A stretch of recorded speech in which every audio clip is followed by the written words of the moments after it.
to relax and patiently wait as they wait for that hatch to open and get that first fresh breath of air.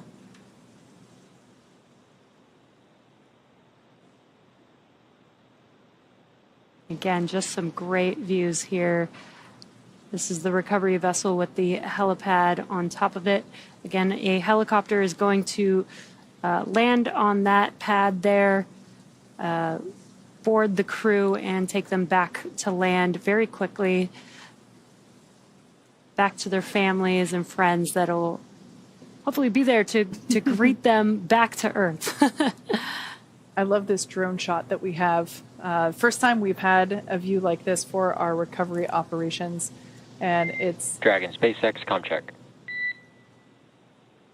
Dragon, has you loud and clear, how many? Loud and clear, forward link transition complete. Copy that, SpaceX. All right, we can see the recovery team continuing to pull the Dragon capsule a little bit closer. There's still one individual there in the bucket where the main parachutes are stored during flight. You can also see at the top of, basically at the top of what is the side hatch, there's another bucket, and that's where the drogue parachutes are located.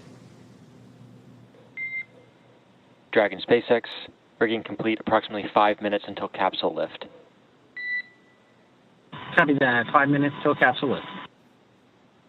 And again, the core communicating to the crew as they can't see outside of the capsule, so there's a lot of movements going on. There's a lot of sounds that they're going to be hearing, and there you can see the hydraulic lift mechanism lowering into position in preparation for lifting the Dragon capsule out of the water. We'll see the recovery team individual who's there placing those attachment straps onto the straps that he's already basically put around the circumference of the Dragon capsule. That individual will climb up a little bit higher on the capsule and then jump off into the dark water. And here's a cool view from above that helicopter pad. That is where the helicopter will land and take the 4 crew members back to land. So about 5 minutes, well, at this point, 4 minutes until the capsule is lifted out of the water.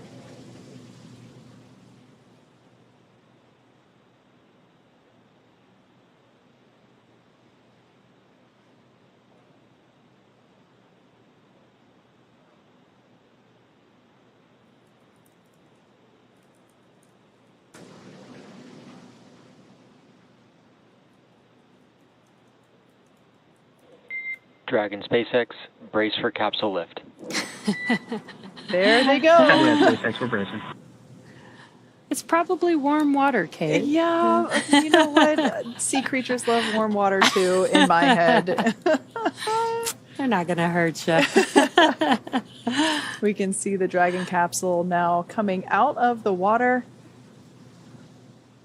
Our first view of that well-loved heat shield at the bottom of the Dragon resilience vehicle. Dragon now completely out of the water and will be lowered onto that cradle there.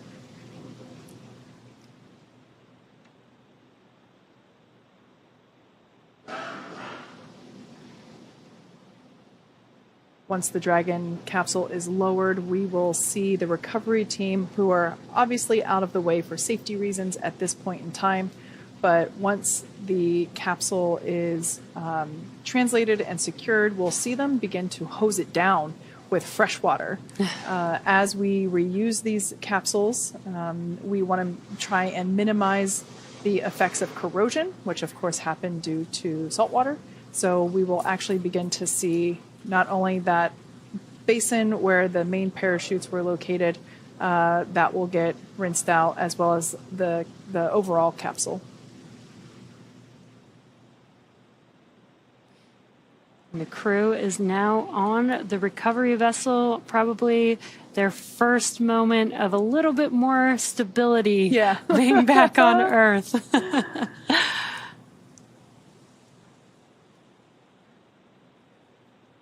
Again, what will happen next is once the Dragon capsule is fully seated in the nest, and we'll remove all the rigging from the capsule, that will then translate that capsule and move it forward to a platform. Dragon SpaceX, welcome aboard the recovery vessel. Recovery personnel are completing final checks.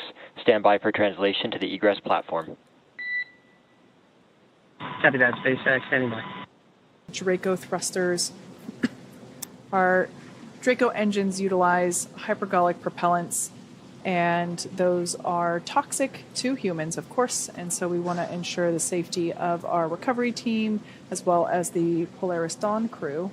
So we're going to close up those thrusters and perform some additional fume checks before allowing anyone to approach. Oh, our first view inside the capsule post splashdown. Got some happy faces, visors up, and then seatbelts on. Yeah. The classic kid thumbs up. Yes, I love it. Yep. I've actually been following along with I've been following along with the procedures that they have on their tablets. They're located on their legs, and it's actually written into their procedure to remain seated and restrained, just in case if anybody inside was feeling daring. They are still required to keep all hands inside the ride at all times.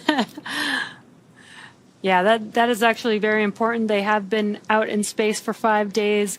They don't have gravity, forcing their muscles to be working the way that we utilize them here on Earth. So it is important that when they do take their first steps, that we have some of the crew and the medical team there to support them in case they need any help. Absolutely.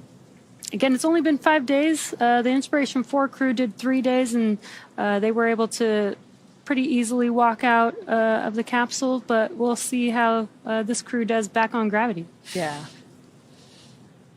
Everyone seems to be pretty calm and collected and just chilling out as they await for the Dragon capsule to be translated. Looks like that should be happening just in the next couple the next couple of minutes as the recovery team completes their safety installations and removing some harnessing connections.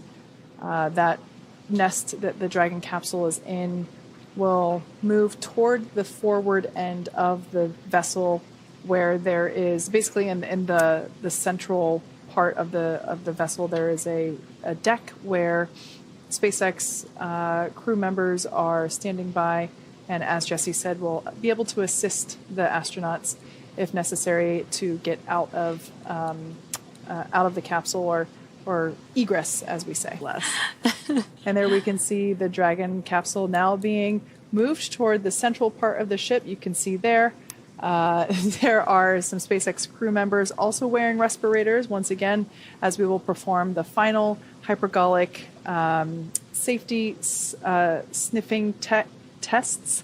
As I mentioned earlier, beginning to spray the Dragon capsule down with fresh water to try and rinse that salt water off of the metallic components.